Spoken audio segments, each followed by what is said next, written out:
Gak ada yang lain Tuhan.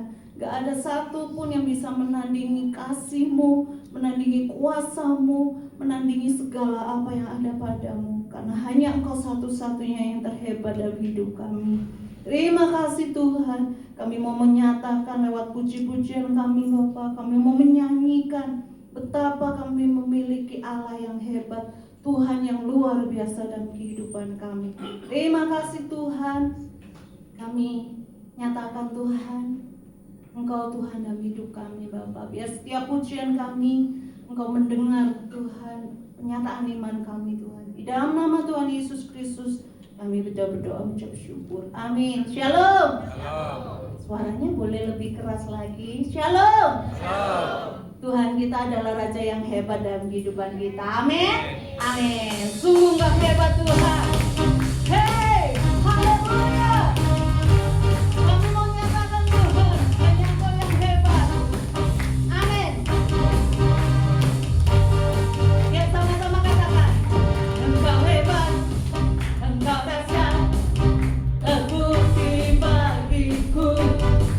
Kekuatan-Mu, perkasa-Mu, tiada yang melebihi. Padaku takutlah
Yuk kita mau sama-sama katakan Yesusku hebat 3 kali. Boleh?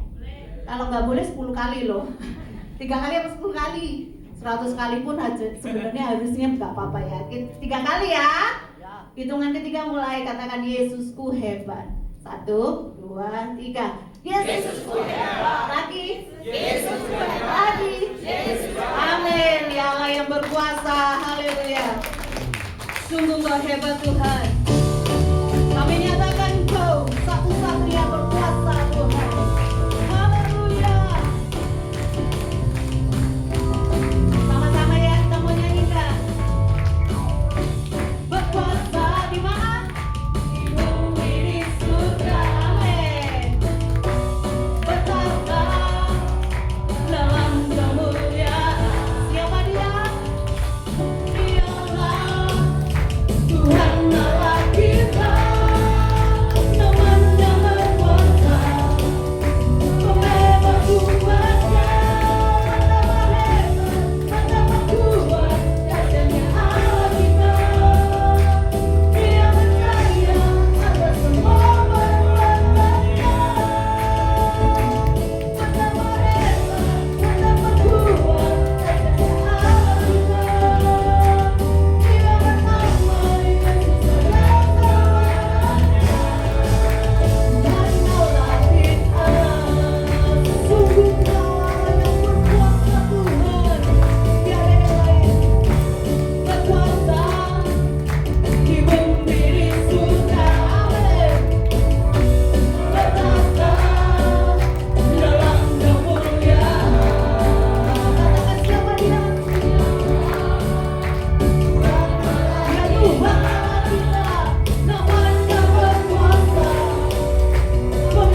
kepada kami Tuhan. Sucikan hati kami supaya kami bisa mendengar firman-Mu dan melakukan firman-Mu Tuhan. Kau mengurapi hamba-Mu yang menyampaikan firman-Mu, Kau urapi kami semua Tuhan Yesus. Kau berbicara kepada kami di dalam nama Tuhan Yesus Kristus. Amin. Silakan Bapak Ibu Saudara duduk. Puji Tuhan, Saudara.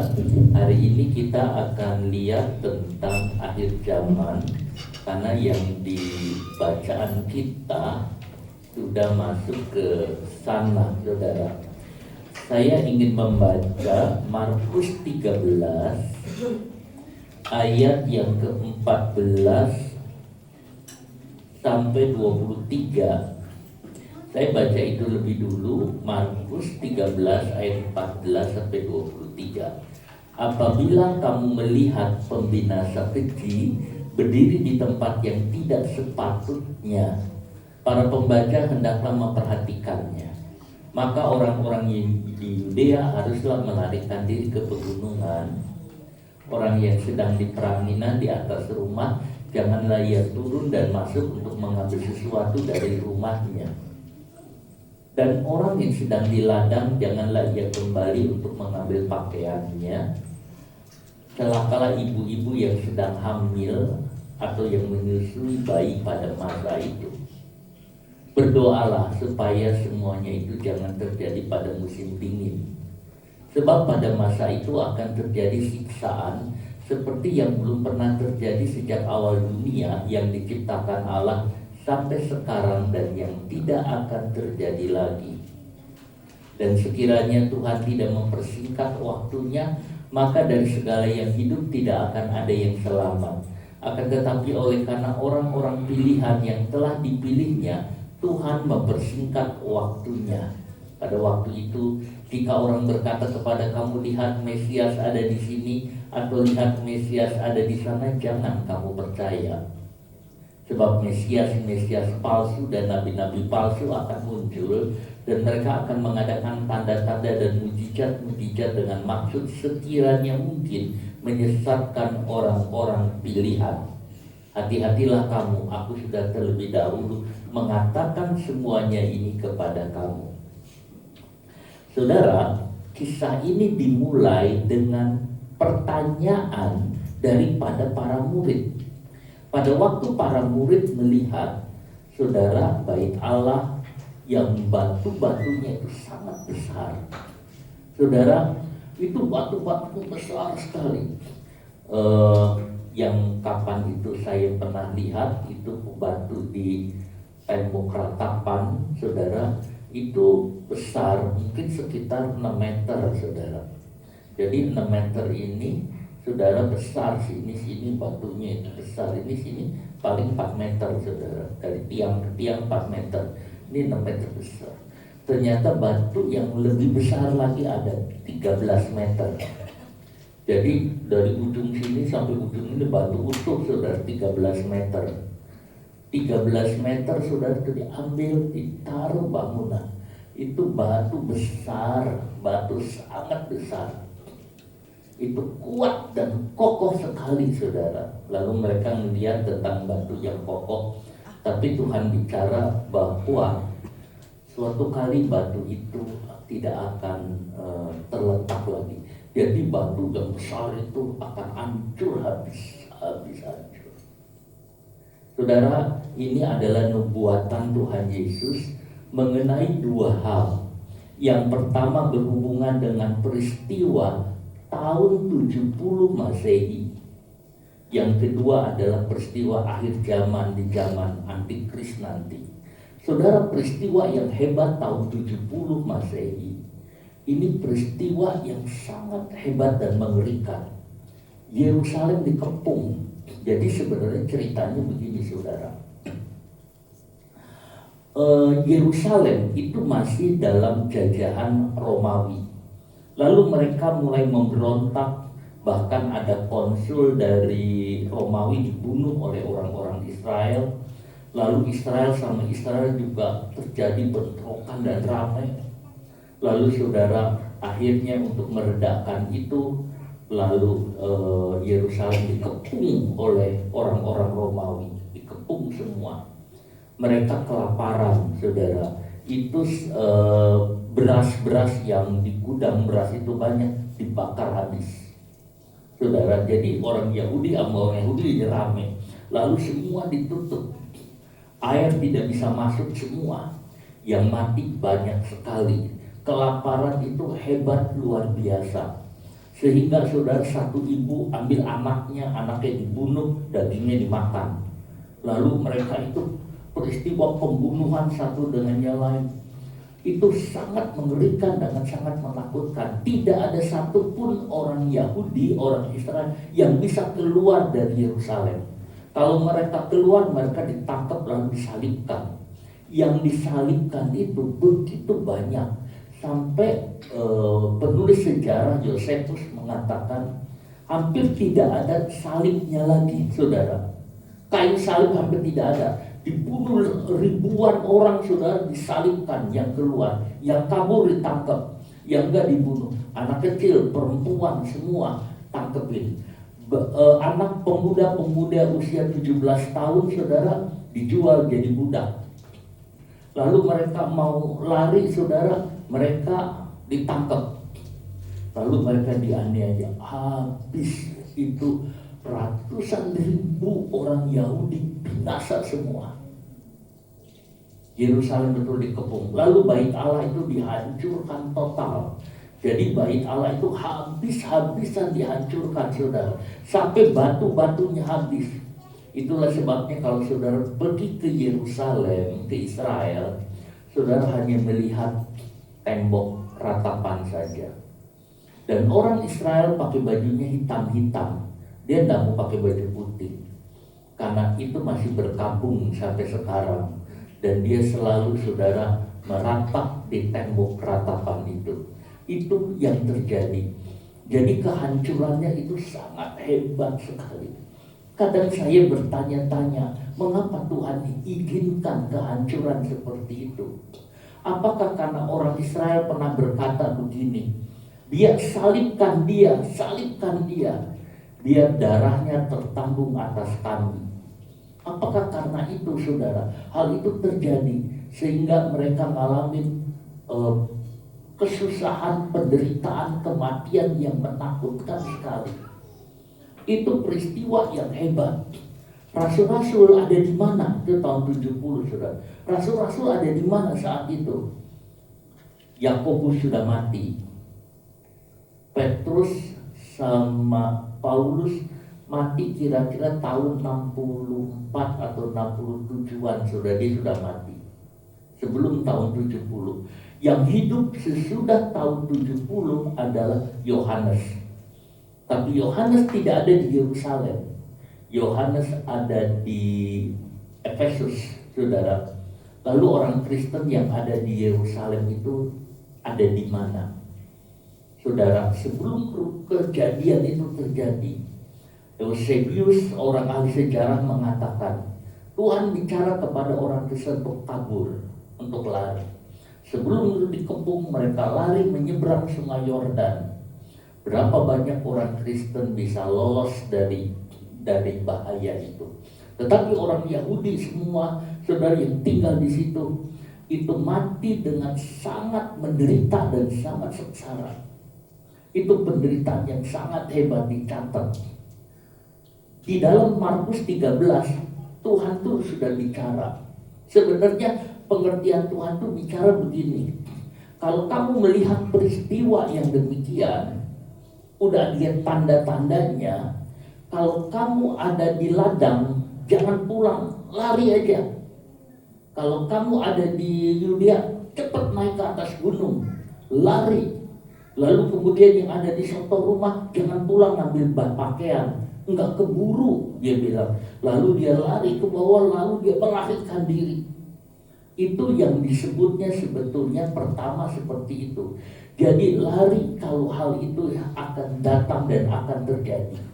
Dan betul saja, beberapa orang yang percaya tentang perkataan itu, mereka lari ke seberang sungai Yordan.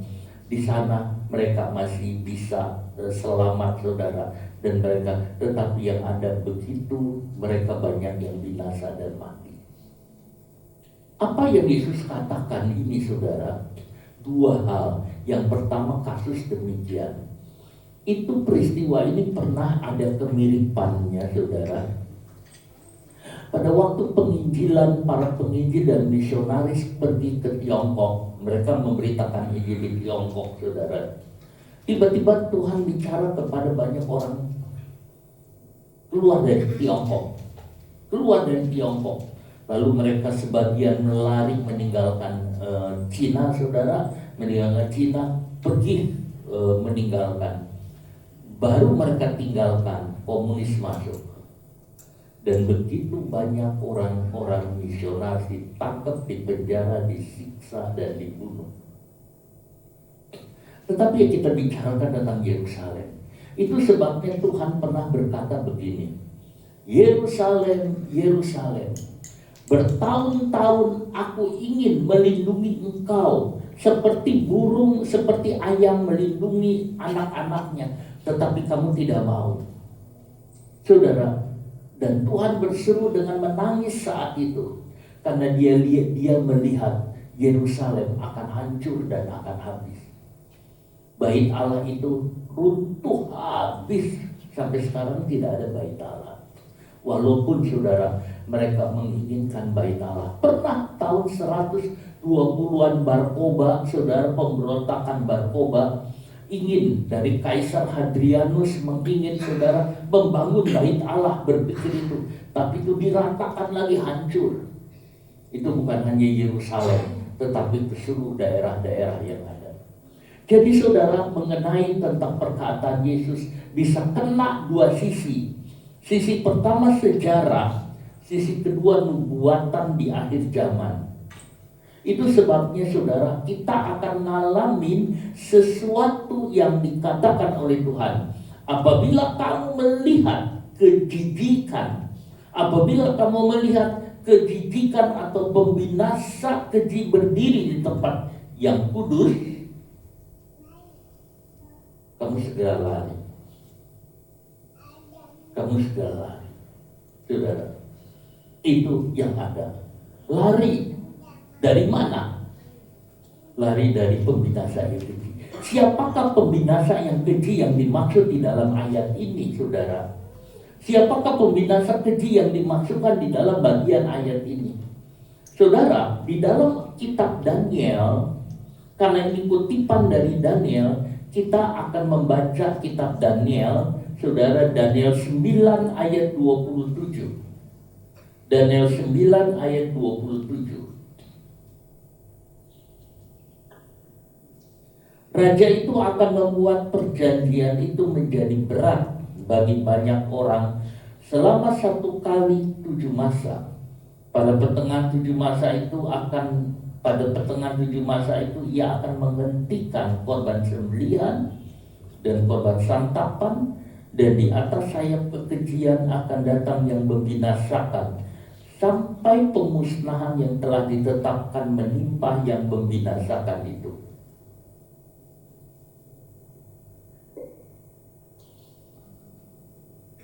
Saudara perhatikan, ini waktu yang Tuhan berikan untuk Israel. Israel diberikan waktu oleh Tuhan 70 masa, 70 minggu, 70 kali 7, 490 tahun. Sisa bagian terakhir 7 tahun. Selama 7 tahun saudara, perjanjian itu masih ada. Tetapi suatu kali perjanjian itu dikhianati. Perjanjian itu dilanggar setelah jalan 3,5 tahun. Perjanjian itu dilanggar, lalu saudara, semua ibadah-ibadah itu diberhentikan. Korban-korban itu diberhentikan, semua ibadah diberhentikan. Saat itu saudara, mulai muncul yang namanya antikris. Di tengah-tengah itu muncul antikris.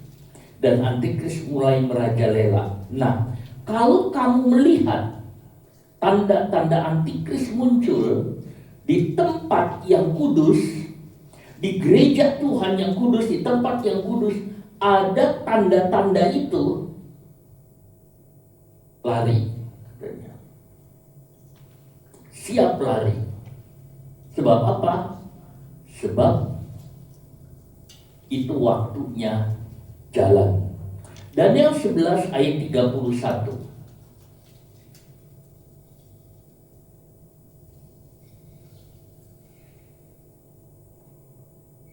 Tentaranya akan muncul, mereka akan menajiskan tempat kudus. Benteng itu menghapuskan korban sehari-hari dan menegakkan kekejian yang membinasakan. Saudara, ayat ini penafsir ada yang mengatakan demikian. Pada waktu itu peperangan itu terjadi, lalu dari pimpinan atau dari Raja Asyur, saudara, Raja Syria, Antiochus Epiphanes, dia masuk ke bait Allah dengan naik kuda katanya. Lalu dia sembelih babi, saudara. Lalu darah babinya itu dipercikkan di mezbah. Biasanya ternak, sudah darah babi dipercikan, lalu babinya itu ditaruh di sana. Orang Israel marah luar biasa karena babi adalah binatang haram, saudara. Lalu mereka marah luar biasa. Lalu mereka orang Israel berontak dengan cara duduk semua, mereka diam semua. Mereka nggak mau bikin apa-apa. Lalu kemudian dari tentara terbang. Itu catatan sejarah yang pernah saya baca, saudara. Apakah ayat ini ke arah ke sana? Saudara, pembinasa kekejian itu muncul. Itu adalah zaman yang disebut dengan zaman kesusahan besar Antikris. Daniel 12 ayat 11. Sejak dihentikan korban sehari-hari dan ditegakkan dewa-dewa kekejian yang membinasakan itu ada 1290 hari. Ini berhubungan dengan Antikris, saudara. Korban dihentikan, lalu dewa-dewa kekejian itu muncul, saudara. Itu yang kita bisa lihat, saudara. Jadi saudara, yang Tuhan bicara di dalam Markus 13 ini berhubungan dengan kekejian yang berdiri di tempat tidak semestinya. Matius mengatakan berdiri di dalam gereja. Kekejian yang membinasakan itu berdiri di dalam gereja. Di dalam gereja ada kejijikan, katanya, yang membinasakan. Bukan hanya kekejian yang membinasakan, tapi kejijikan yang membinasakan. Kata Yunaninya, saudara, bederuma itu adalah sesuatu yang jijik, sesuatu yang najis, sesuatu yang bau, saudara. Kalau di dalam rumah Tuhan ada sesuatu yang bau, sesuatu yang najis, sesuatu yang kejijikan, katanya, perhatikan baik-baik. Yang di Yudea segera naik ke atas gunung. Kalau itu terjadi di dalam gereja, segera. Kita betul ke gereja, tapi kita juga melihat semua peristiwa yang ada. Apakah itu sudah ada di dalam gereja? Apakah itu muncul di dalam gereja? Apa pengkhianatan itu terjadi di dalam gereja, saudara? Ini yang kita bisa lihat dan perhatikan. Saudara, apa yang dimaksud dengan pengkhianatan di dalam gereja atau pengkhianatan di dalam bait Allah? Kalau saya baca 2 Raja-Raja 16, 2 Raja-Raja 16 ayat yang ke-10, saudara, sesudah itu pergilah Raja Ahaz menemui Tiglat-Pileser. Raja Ahaz itu Raja Israel, ya. Menemui Tiglat-Pileser Raja Asyur ke Damsyik. Setelah Raja Ahaz melihat mezbah yang ada di Damsyik, dikirimnyalah kepada Imam Uria. Kemungkinan ini imam besar Uria Dikirimnyalah kepada Imam Uria ukuran dan bagan mesbah itu menurut buatannya yang tepat. 11. Lalu Imam Uria mendirikan mesbah tepat seperti keterangan yang dikirimkan Raja Ahas dari Damsyik. Demikianlah dibuat Imam Uria menjelang datangnya Raja Ahas itu. 12. Setelah raja pulang dari Damsyik, maka raja melihat mesbah itu, lalu mendekatlah raja kepada mesbah itu, naik ke atasnya, ya, sampai 16 ya, membakar korban bakarannya dan korban sajian, mencurahkan korban curahannya di atas mesbah itu, dan menyiramkan darah korban keselamatannya kepadanya. Tetapi ia menyuruh menggeser mesbah tembaga yang ada di hadapan Tuhan dari depan rumah Tuhan, dari antara mesbah baru dengan rumah itu, dan menaruhnya di sebelah utara mesbah baru itu. Kemudian Raja Ahas memerintahkan kepada Imam Uria, bakarlah di atasnya mesbah besar itu korban bakaran pagi dan korban sajian petang, juga korban bakaran dan korban sajian raja, lagi korban bakaran dan korban sajian, dan korban-korban curahan seluruh rakyat negeri, dan siramkanlah kepadanya segenap darah korban bakaran dan segenap darah korban sembelihan, tetapi mesbah tembaga itu adalah urusanku. Lalu Imam Uria melakukannya tepat seperti yang diperintahkan Raja Ahas. Saudara, di bait Allah ada mesbah. Jadi kalau kita lihat di bait Allah itu ada mesbah tembaga misalnya di sini. Itu mesbah korban bakaran yang Tuhan perintahkan kepada Musa. Raja Ahas, raja orang Israel bilang, itu mesbah tembaga, buang aja, singkirkan. Lalu dia ambil mesbah orang Asyur, mesbah orang kafir, mesbah orang yang tidak percaya Tuhan, dibawa ditaruh di sini. Sekarang korban-korban taruh di sini, penyiraman taruh di sini. Dia telah mengganti mesbah korban. Dia telah mengganti penyembahan kepada Allah dengan mengambil penyembahan orang kafir, dimasukkan di dalam gereja. Itu juga menajiskan rumah Tuhan. Saudara, itu juga menajiskan rumah Tuhan. Tata cara atau ibadah tidak boleh diganti oleh ibadah dari kafir. Mesbah-mesbah orang kafir tidak boleh masuk. Maka itu yang namanya kekejian berada di dalam rumah Tuhan. 2 Raja-Raja 21 ayat 3. 2 Raja-Raja 21 ayat 3 sampai yang ke-7. Tapi kita baca, saudara, ia mendirikan kembali bukit-bukit pengorbanan yang telah dimusnahkan oleh Hizkia ayahnya. Ia membangun mesbah-mesbah untuk Baal, membuat patung Asyera seperti yang dilakukan Ahab raja Israel, dan sujud menyembah kepada segenap tentara langit dan beribadah kepadanya. Saudara, kita baca satu ayat saja dulu. Saudara, ini kisah Raja Manasye. Setelah Raja Ahas, saudara, mati, diganti oleh Raja Hizkia. Raja Hizkia bilang, itu mesbah tembaga kembalikan lagi. Mesbah Asyur buang. Ibadah dibenarkan. Tetapi setelah Hizkia mati, diganti oleh Raja Manasye. Manasye datang kepada Babel, ganti semua. Bahkan tempat-tempat kudus, ruang-ruangan kudus itu suruh diganti semua, datangkan dari Babel. Semua dari Babel. Sehingga mereka menyembah bukan kepada Yahweh, kepada Tuhan, tapi mereka menyembah kepada dewa langit. Mereka menyembah kepada dewa-dewa langit. Semua diganti, saudara. Bukankah ini kejijikan yang membinasakan di dalam rumah Tuhan?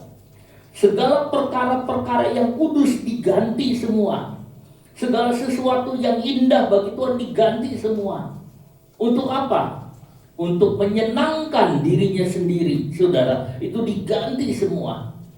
Kalau itu sudah terjadi, saudara, di dalam gereja, saudara ingat, perhatikan, apakah itu terjadi di dalam gereja tentang hal yang demikian.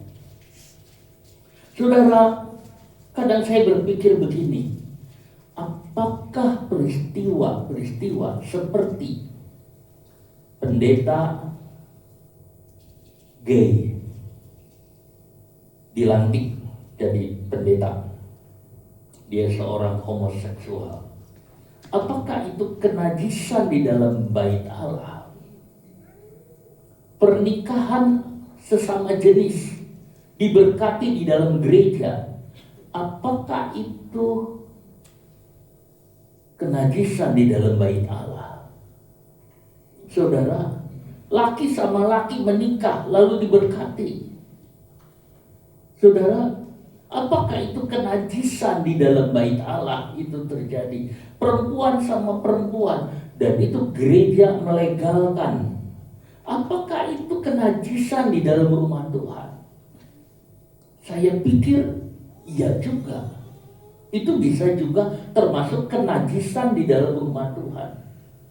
Saudara, itu sudah merambah kemana-mana. Di dalam Alkitab cuma ada satu laki dan satu perempuan. Laki dengan perempuan keduanya menjadi satu. Bagaimana mungkin perempuan sama perempuan, laki sama laki-laki? Bukankah itu melawan Tuhan? Tapi saudara, kalau kita khotbah seperti ini di Amerika, pendetanya ditangkap bisa. Karena menyinggung hak asasi manusia. Saudara, apakah ini kejijikan yang membinasakan? Kalau itu terjadi, apa yang kita harus buat? Tetapi saudara, bukan hanya itu rupanya. Kalau mezbah itu diganti, itu artinya kalau Kristus diganti oleh manusia. Kalau ada orang datang berkata, sembahlah aku, bukan Tuhan, maka itu adalah kejijikan yang membinasakan. Kalau ada orang mengkultuskan pendeta, orang mengkultuskan sesuatu, atau pendeta ingin dikultuskan, ingin dianggap hebat, maka itu juga bisa, saudara, terjadi seperti ini. Kejijikan. Kalau firman Allah diganti oleh sesuatu, saudara, mungkin ideologi atau motivasi. Kalau Roh Kudus diganti, kalau penyembahan itu diganti, bukan penyembahan kepada Tuhan yang sesungguhnya, tetapi sebagai atraksi pertunjukan dalam gereja. Apakah itu telah mengganti? Apakah itu telah muncul yang namanya kejijikan yang membinasakan?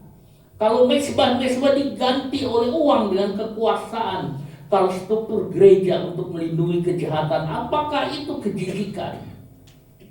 Kalau di dalam Sakaria, saudara, itu keluar satu surat dari dalam rumah Tuhan, isinya umpatan. Kalau pendeta yang dianggap kudus, ternyata, saudara, dia hidup lebih jahat dari orang, daripada jemaatnya. Apakah itu kejijikan yang membinasakan? Saudara mendengar ini, itu, dan sebagainya. Tapi Tuhan berkata, kalau melihat hal itu, ingatlah yang di Yudea naik ke gunung. Yang di atas soto rumah jangan turun ambil pakaian. Yang di ladang jangan pulang. Orang yang hamil dan menyusui bayi berdoalah. Itu yang Tuhan bilang. Saudara, apakah itu sudah kelihatan? Kalau cuma gereja setan, itu sudah lama ada. Gereja setan sudah lama ada, saudara. Dia semua bertentangan.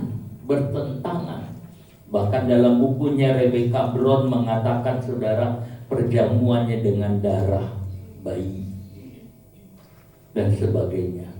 Tetapi saudara, ini kita tidak lihat gereja setan, tetapi di dalam gereja yang sesungguhnya telah terjadi kejijikan yang membinasakan.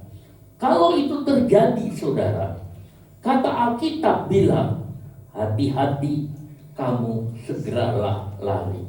Mengapa, saudara, disebut lari dari lari, yang di Yudea lari.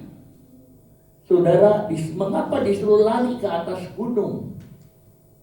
Mengapa disuruh lari naik ke atas gunung? Saudara, pada waktu ini cerita benar atau salah yang memangnya mesti dikonfirmasi. Katanya pada waktu tsunami menghantam Aceh, saudara, itu kan Desember, saudara, bulan Desember. Beberapa orang disuruh bikin acara di atas gunung, dan mereka katanya yang selamat, karena tsunami itu luar biasa menghantam, saudara, dan itu yang ada, saudara. Jadi saya pernah lihat sih ada kapal yang masih di atas, saudara, waktu saya pergi ke Aceh, saudara. Kita lihat orang yang di Yudea lari ke pegunungan, sebab dia lebih aman di sana. Gunung apa yang ada di sana? Saudara, kita akan melihat secara arti rohaninya, karena kita ingin tahu apa artinya dan maksudnya. Mengapa kita lari ke atas gunung itu baik? Saudara, ada satu peristiwa di dalam Alkitab. Kalau saudara baca Keluaran pasal yang ke-32 ayat 1 sampai yang ke-6. Musa dengan Yosua naik ke atas gunung, puncak gunung. Untuk apa, saudara? Berpuasa. Berdoa, berpuasa dia di sana dan menerima firman Allah. Dia naik ke atas puncak gunung. Tetapi Harun tidak ikut. Pada di situ ada banyak orang-orang penting. Kita kenal Besaliel, kita mengenal Aholiab, tetapi yang paling utama adalah Harun. Harun itu kakaknya Musa. Harun itu imam besar, saudara, imam besar. Harun. Waktu Musa naik ke atas gunung, Harun itu, saudara, tinggal di kaki gunung. Mungkin tinggal di lereng gunung dia bersama dengan orang-orang Israel. Lalu orang Israel itu berkata, Musa belum turun sampai sekarang. Musa belum turun, kita kehilangan orang. Lalu mereka mengatakan, kita minta dibuatkan patung lembu emas. Kita minta dibuatkan patung lembu emas. Lalu mereka mendesak kepada Harun, buatkan, buatkan, buatkan. Harun mungkin pertama bilang tidak, tapi buatkan, buatkan. Lalu saudara, Harun terpaksa ditekan, dia tidak tahan. Imam besar ini akhirnya menyerah, saudara, oleh massa. Lalu Harun mengatakan, itu anting-anting di telinga kamu semua cabutin. Lalu mereka cabutin semua anting-anting di telinganya, lalu dikasihkan kepada Harun. Lalu Harun lebur semua jadi patung lembu emas. Saudara, Harun itu imam besar, tokoh. Tetapi dia tinggal di kaki gunung, dia nggak tahan, dia nyerah. Kalau kita lihat kayak gitu, jangan tinggal di kaki gunung.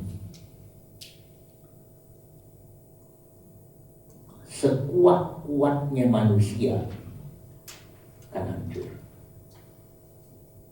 Sekuat-kuatnya orang, sekuat-kuatnya iman, saudara, kalau tinggal di situ akan hancur. Saudara, banyak orang akan gugur dari iman. Banyak orang akan gugur dari iman. Kata Wahyu, sepertiga bintang di langit akan diseret semua oleh ekor naga.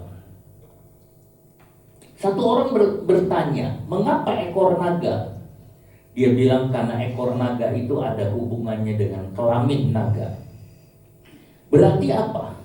Dosa seksual akan menyeret sepertiga orang.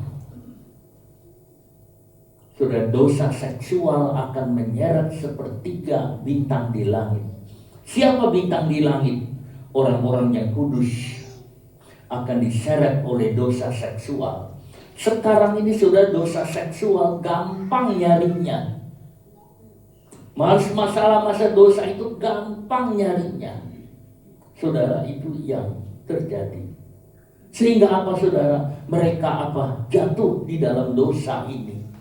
Hati-hati kata Paulus dengan penyembahan berhala dan dosa seksual itu.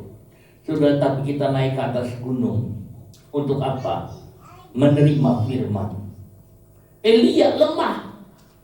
Tekanan Isabel terlalu kuat.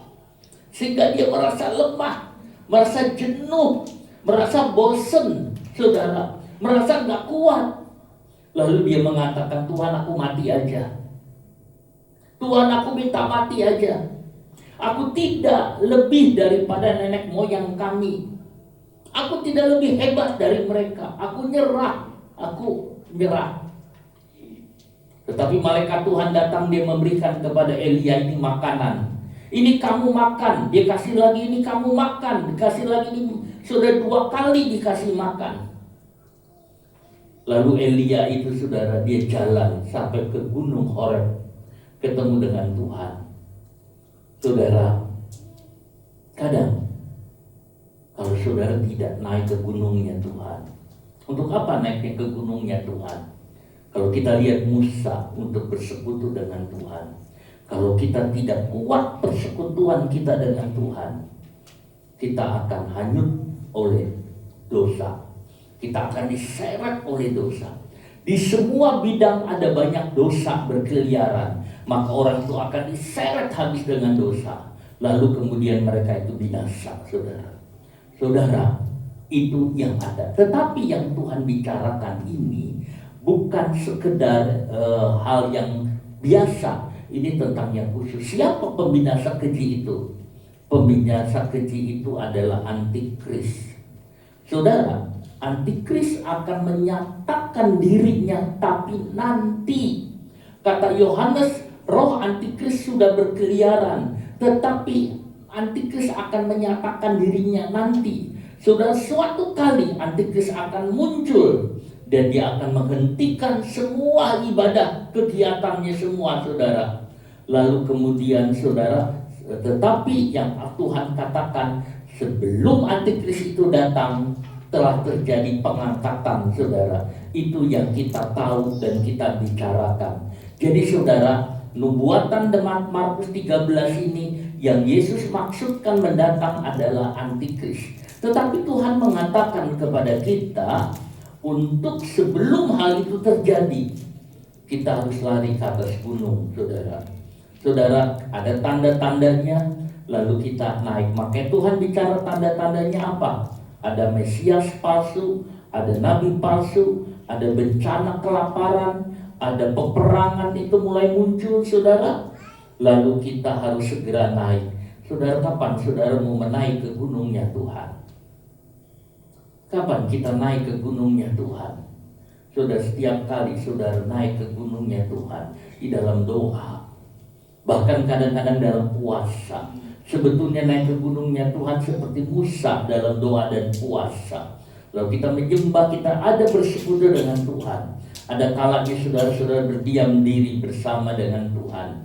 Yang di soto rumah, atas rumah. Rumahnya orang Israel bukannya seperti gini, saudara, ada genteng. Tidak ada genteng, saudara. Itu soto rumah. Lalu di soto rumah itulah, saudara, orang itu suka naik ke atas. Saudara, kalau sudah naik ke soto rumah mau apa? Pada waktu saudara jalan naik ke atas soto rumah, saudara bisa melihat ada banyak hal yang saudara lihat. Karena soto rumah tempat tinggi, saudara bisa lihat ada banyak hal, saudara bisa lihat. Tetapi pada Petrus naik ke atas soto rumah, Petrus dia berdoa kepada Tuhan di atas soto rumah. Dia menyembah Tuhan di atas soto rumah. Dan Tuhan memperlihatkan satu sodak keranjang berisi binatang-binatang haram. Dan Tuhan mengatakan, jangan apa yang aku halalkan, jangan kamu haramkan, saudara. Petrus lihat, saudara, Daniel berdoa. Kemudian Samuel dengan Saul di satu rumah bicara, bercakap-cakap. Apa yang kita lihat kalau naik ke suatu rumah? Tapi sayang Daud waktu itu naik ke suatu rumah tidak berdoa. Daud naik ke suatu rumah tidak berdoa. Daud naik ke suatu rumah lihat-lihat. sampai dia lihat Batseba, saudara, dan dia jatuh di dalam dosa. Nah, kita lihat tentang suatu rumah. Saudara naik ke atas suatu rumah. Untuk apa? Diam. Untuk melakukan pekerjaan. Untuk kembali lagi untuk berdoa di suatu rumah. Kalau kita sedang bersekutu dengan Tuhan, sedang memikirkan tentang Tuhan, sedang memikirkan tentang pekerjaan-pekerjaan yang kita kerjakan, saudara. Di suatu rumah tempat kita sedang ngatur strategi kerjaan seperti Samuel dengan Saul, saudara. Saudara, di mana saudara akan mengerjakan sesuatu? Saudara mengerjakan sesuatu tidak di atas suatu rumah, dia mengerjakan sesuatu.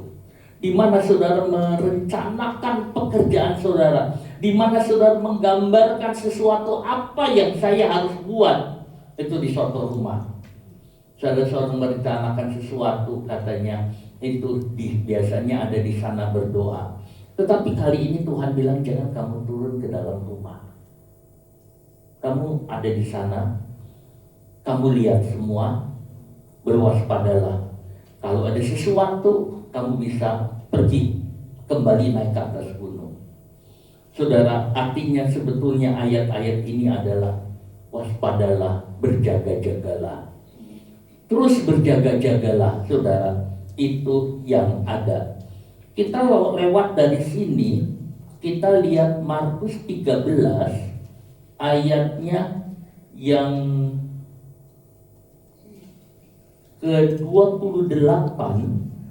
Kita baca 28 sampai 30. Markus 13 ayat 28 sampai 30. Tariklah pelajaran dari perumpamaan tentang pohon ara. Apabila ranting-rantingnya melembut dan mulai bertunas, kamu tahu bahwa musim panas sudah dekat.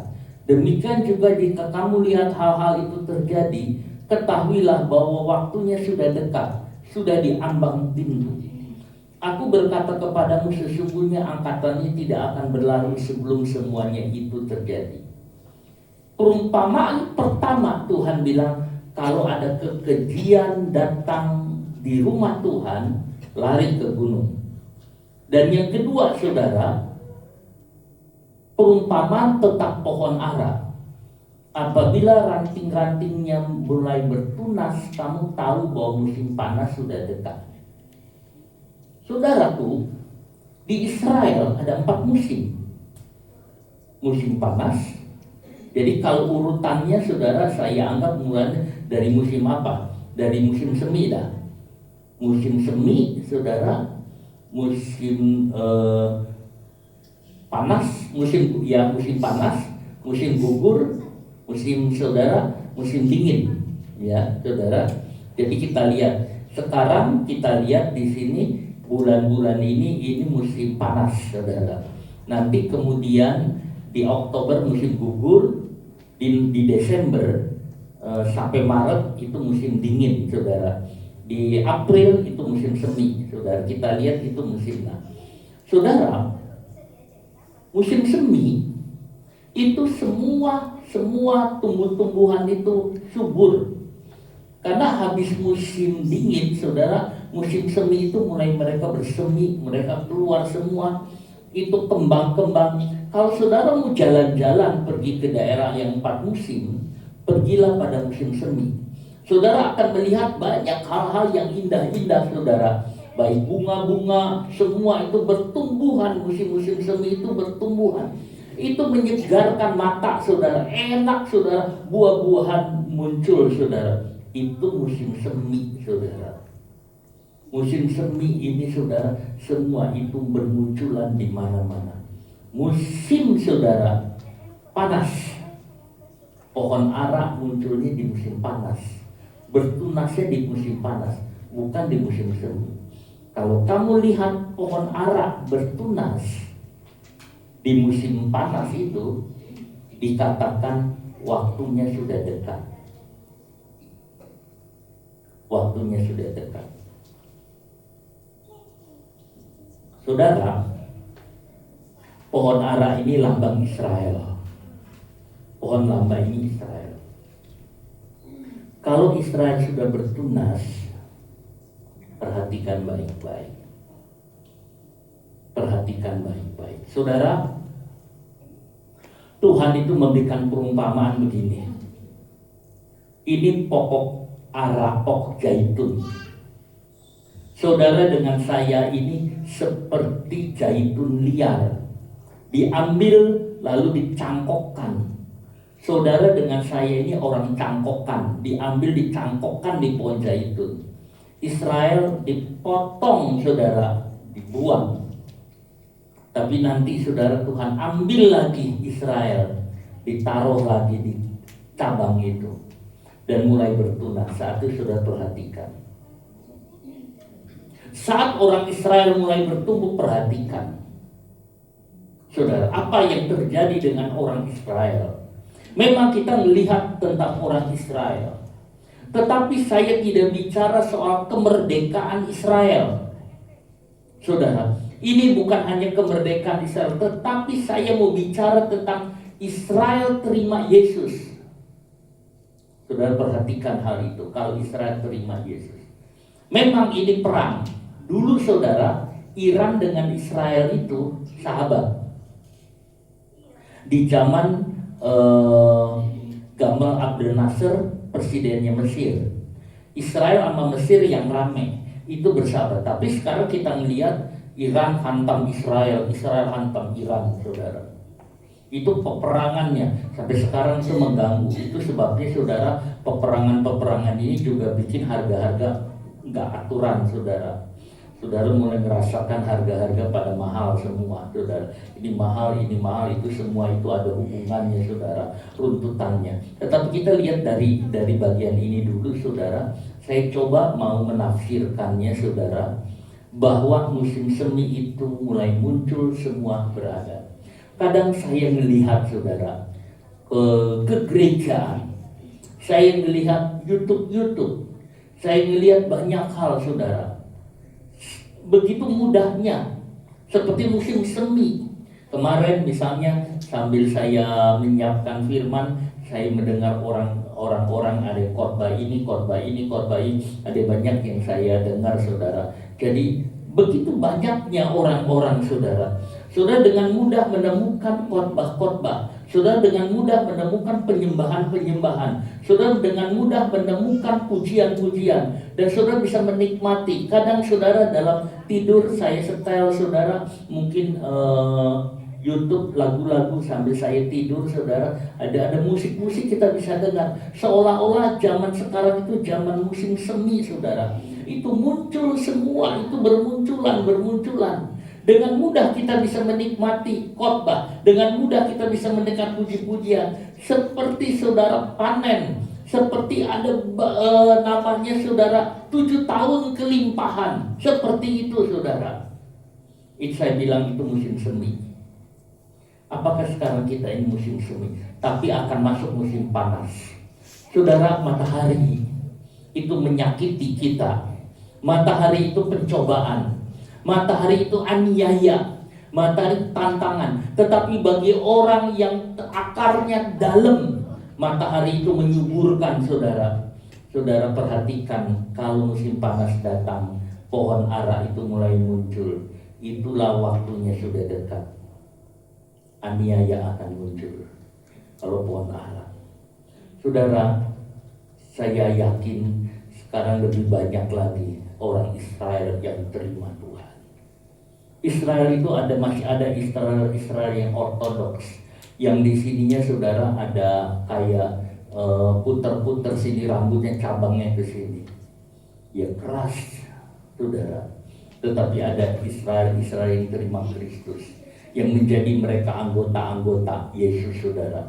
Saya yakin, saudara, ini akan bertambah. Itu mulai muncul. Saya waktu membaca satu buku, saudara, tentang bagaimana perkembangan orang Israel yang disebut Messianic Jew. Mereka datang kepada Kristus, dia banyak terima Yesus.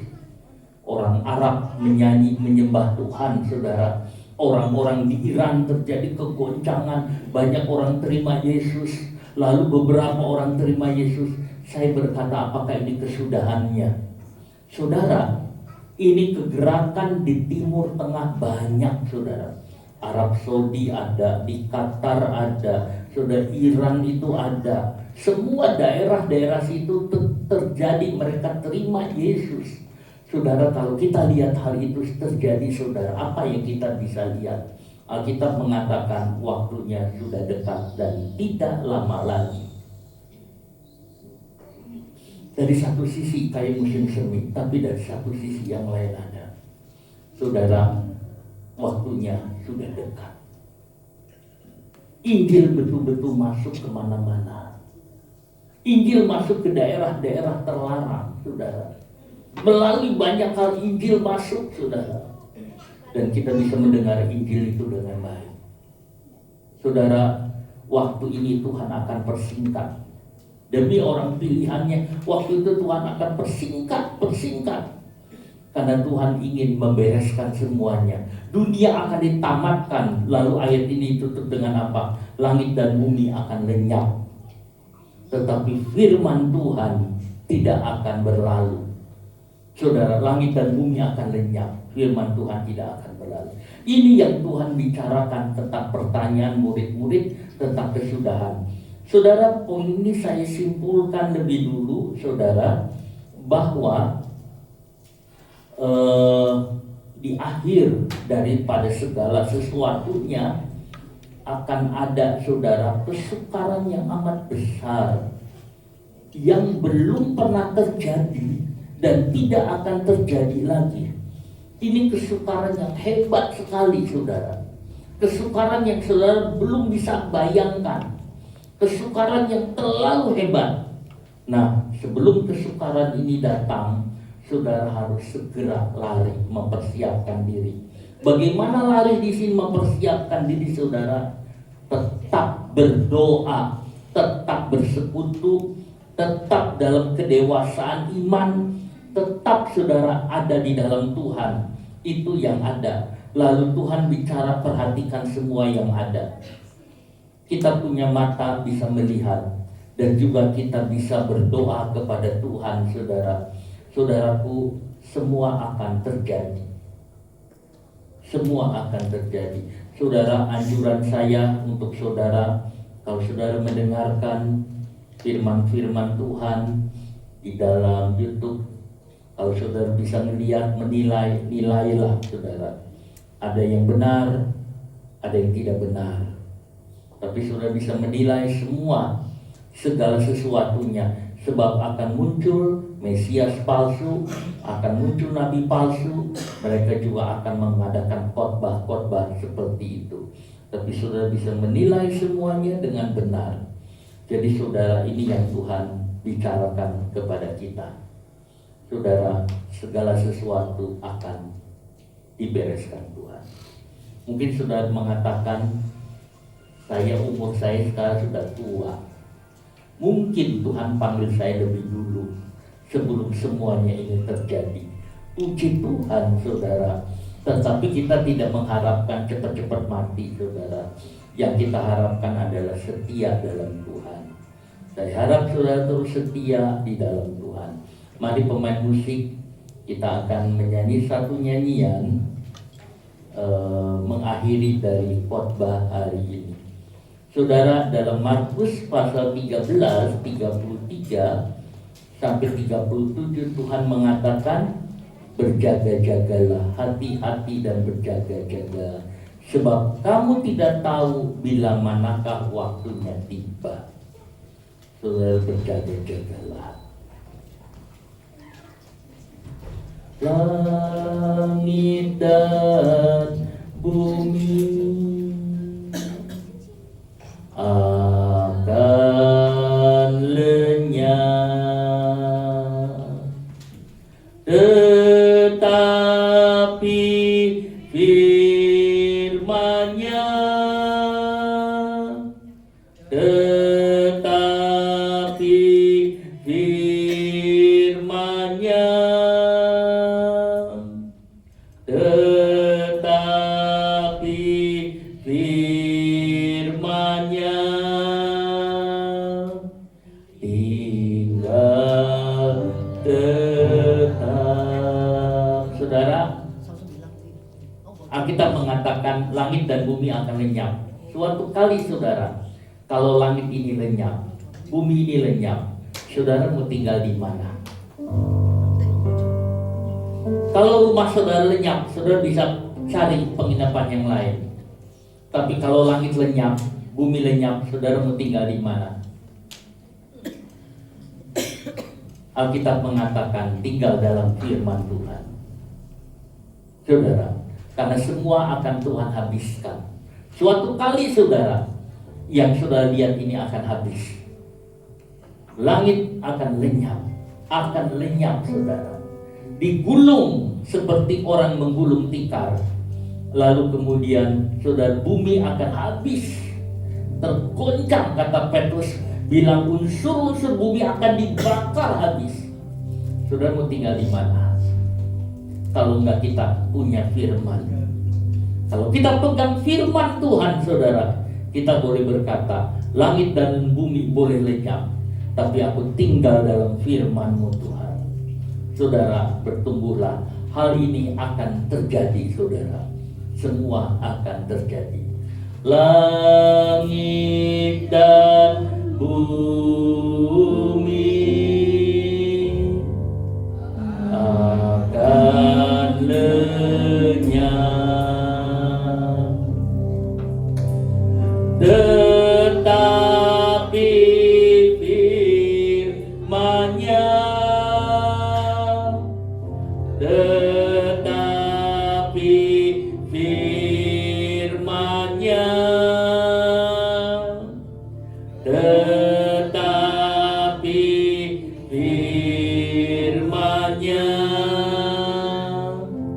tinggal tetap. Kita bangkit berdiri saudara. Langit dan bumi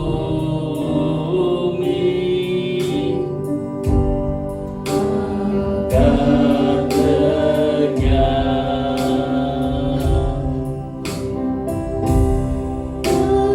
tapi firman-Nya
sudah menasehati kami. Kalau ada hal-hal yang kelihatannya kejujukan yang muncul dalam rumah Tuhan, untuk kami segera pergi. Tuhan, banyak orang-orang yang tidak memahami hal itu. Betul mereka mengalami kerusakan yang hebat di tahun 70. Tetapi nubuatan ini juga akan mendatang sampai di akhir zaman. Tuhan, kalau kami lihat apa yang dilakukan oleh dunia, oleh pekerjaan antikris, Tuhan, mereka akan ada di dalam, akan merusak gereja-Mu. Kalau kami melihat hal ini, Tuhan Yesus, tolong kami Tuhan, untuk kami mempersiapkan diri kami, untuk kami bisa naik ke atas gunung, untuk kami bisa berdoa terus, untuk kami tinggal di suatu rumah untuk mencari Engkau. Kalau kami sedang bekerja dan melayani, kami akan terus melayani sampai kapanpun kami akan melayani Engkau Tuhan. Bapa di sorga, Engkau tolong kami Tuhan Yesus untuk tetap setia di dalam Engkau. Kalau kami ada dalam bahagian pelayanan, maka kami juga akan kuat lagi di dalam Engkau. Bapa di sorga, terima kasih Tuhan Yesus, terima kasih. Semua akan berlalu Tuhan, semua akan berlalu, tapi firman Tuhan tetap kekal untuk selama-lamanya. Terima kasih banyak Bapa. Tolong Tuhan persiapkan umat-Mu untuk menghadapi bermacam-macam hal apa yang terjadi di dunia ini. Terima kasih Roh Kudus, terima kasih Tuhan. Di dalam nama Tuhan Yesus Kristus kami berdoa. Amin. Saya silakan Bapak Ibu Saudara duduk. Saya persilakan Pak Andi untuk memberikan pengumuman.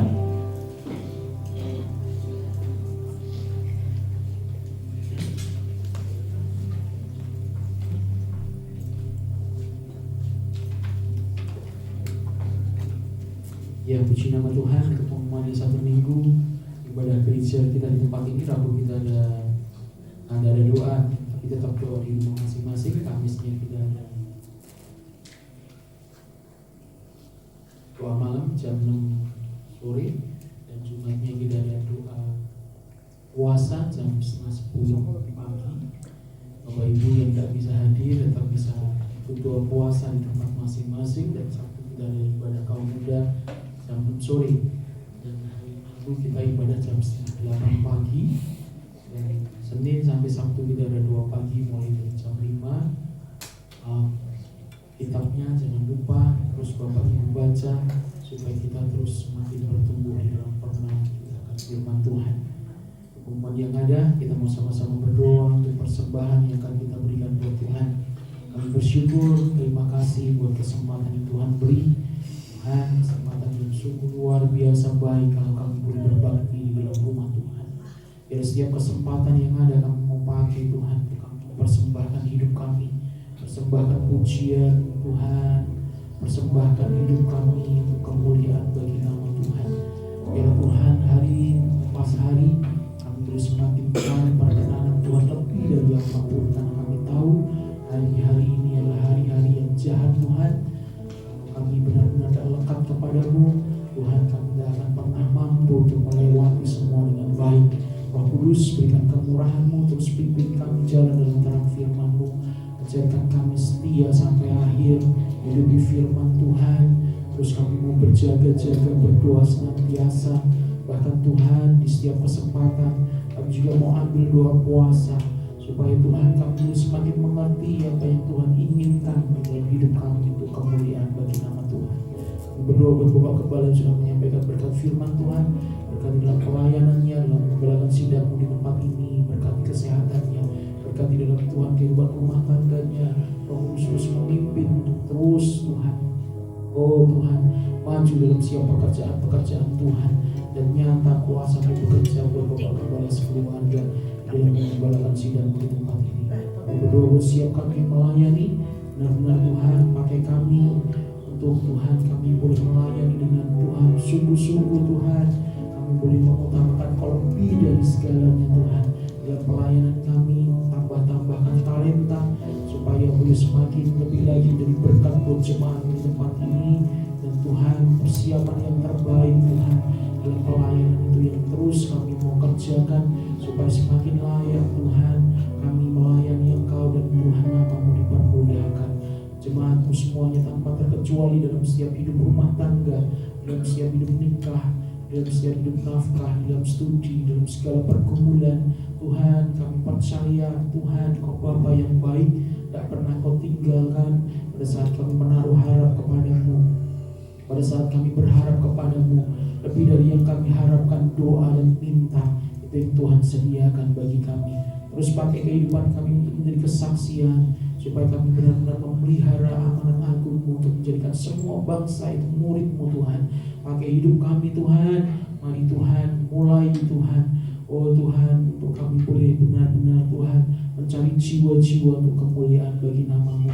Biarlah kami terus berbuah menjadi berkat Tuhan satu dengan yang lain, supaya nama Tuhan dipermuliakan. Kami berdoa Tuhan, yang sakit Tuhan sembuhkan, yang lemah Tuhan kuatkan. Kami percaya Tuhan Kau begitu murah hati buat setiap kami, lebih dari yang kami rindukan.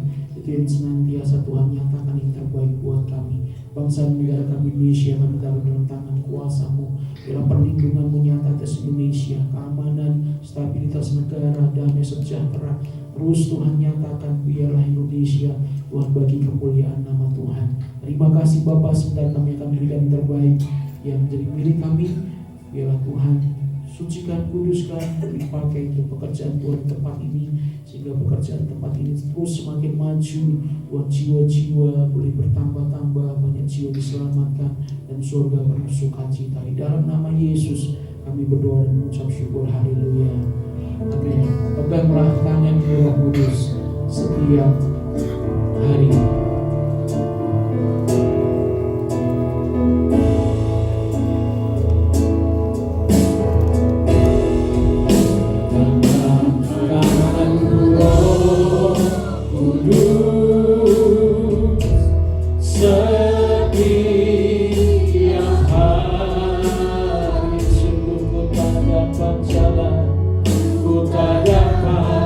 Jalan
ajaib Tuhan,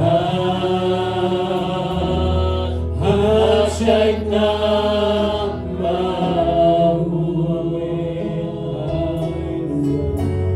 nama yang beri menang,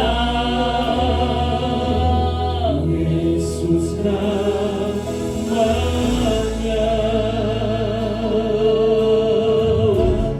Kudus, kudus Tuhan, kudus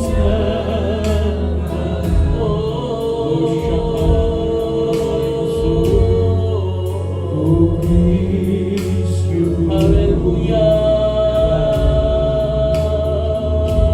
Simfoni indah,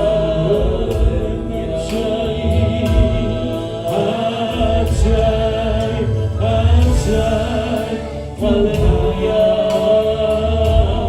Ajaib nama yang nama yang beri menang, Yesus namanya.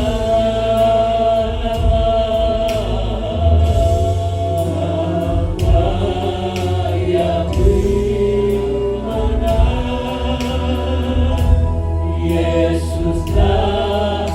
Nama yang beri menang, yang beri menang,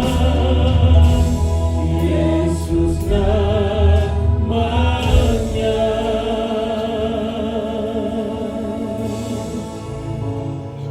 Makasih Tuhan. Nama yang memberi menang itu adalah Yesus namanya. Yesus namanya yang memberi kemenangan.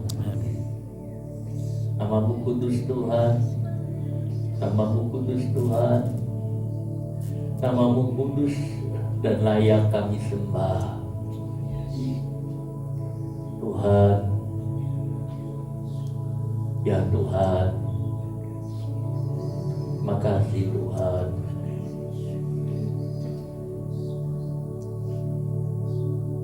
Terima kasih Roh Kudus, terima kasih Yesus. Terima kasih banyak Bapa, terima kasih. Tuhan, kami sudah dengar firman-Mu bahwa kami terbang tinggi seperti naik burung Raja Wali, bahwa kami terbang tinggi sampai ke puncak gunung kekudusan-Mu Tuhan, bahwa kami terbang Tuhan, bahwa kami terbang tinggi ya Tuhan. Terima kasih Yesus, terima kasih.